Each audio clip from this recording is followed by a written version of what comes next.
Hello, my name's Derek Bailey. I've been a wood turner now for over 40 years and taught for the last 8 of it, although those days are gone. If you've been keeping in touch with me over the last few weeks, I've been in the process of making a fluting and carving jig. Well, after a few modifications, I think I've finalised it. But I haven't been in touch with it for the last week because I've caught a cold. I'm just getting over it now, and it sort of blurred my voice a bit, so you probably wouldn't be able to tell what I said anyway, which, well, might be a good thing for that. I was finding it difficult to make it, in a sense that it was a trial and error process, and it was hard to get any consistency by using the camera and having to shift the camera to different positions and then changing my mind on what I was doing. So you may find the following video a little bit inconsistent, but I hope it won't put you off, and that it will prove to be a good project for you if you decide to undertake it.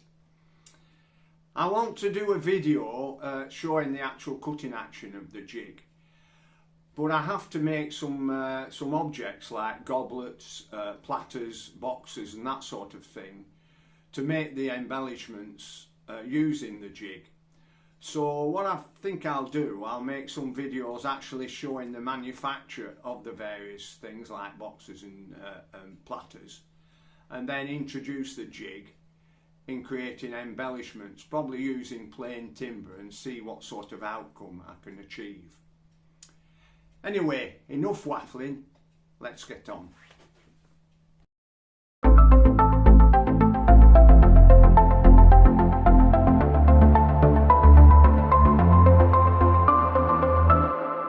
Hello again. Right, I've just done some slight modifications to the jig. I've put a more friendly, user-friendly little rodded bar through a threaded insert inside that wood, and now I can move it up and down now quite easily. I don't have to mess around with that silly thumb screw to do fine adjustment.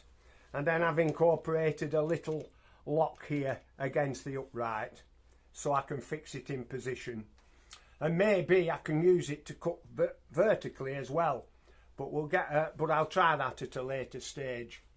I've put some stops here on the back.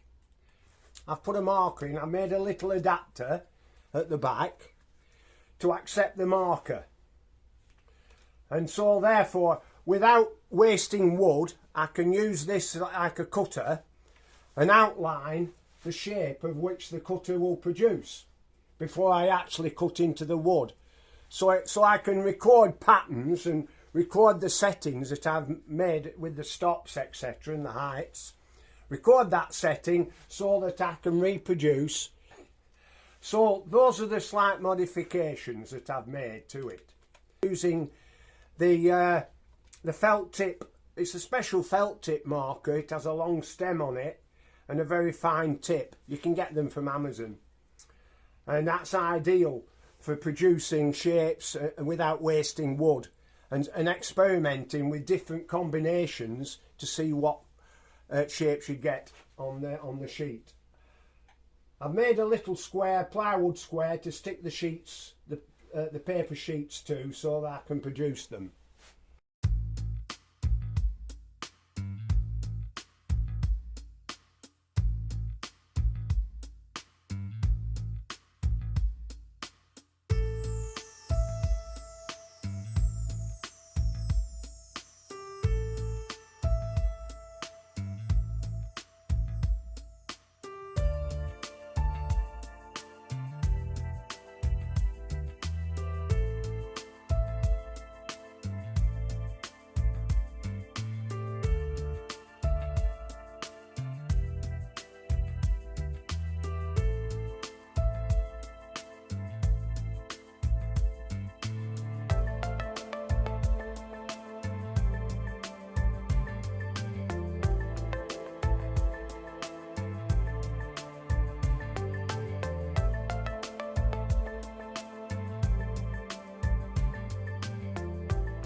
Well, I think I've finalised it now. I've made a few modifications from my previous video showing this. I made a more substantial base here to prevent flexing. I've created some clamps, some pressure clamps here, so that I can rotate the base without it making any movements or anything like that. So it's rigid yet it moves, and then I can finally tighten it here with a nut.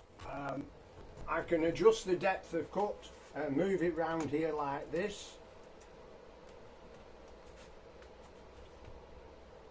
and take the stop off and move it in and move it along for doing flutes, and I can swivel it round at 90 degrees to do faceplate work.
As I illustrated here with a pen, I've used the indexing jig to create different patterns.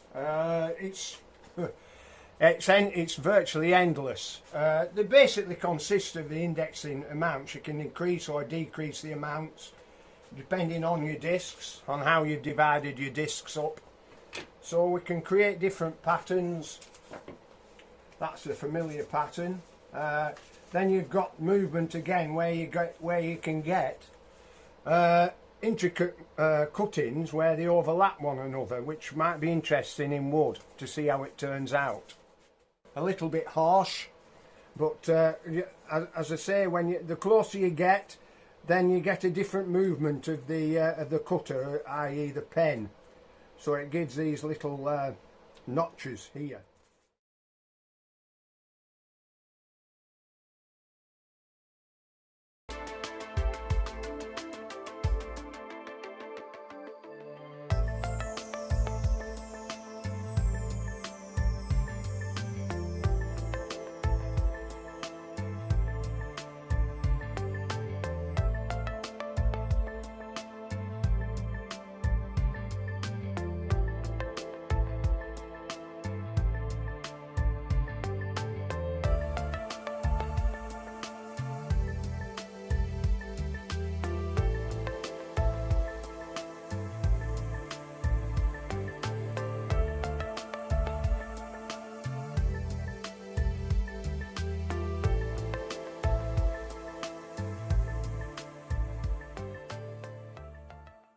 Of experimenting, and if you get a kick out of doing things like this and creating embellishments onto plain wood, then hopefully you get some enjoyment out of this jig.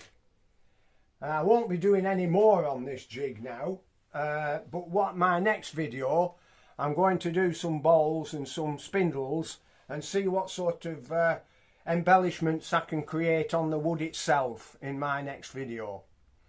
So until then, see you again. Bye, take care, and don't forget to subscribe. Bye.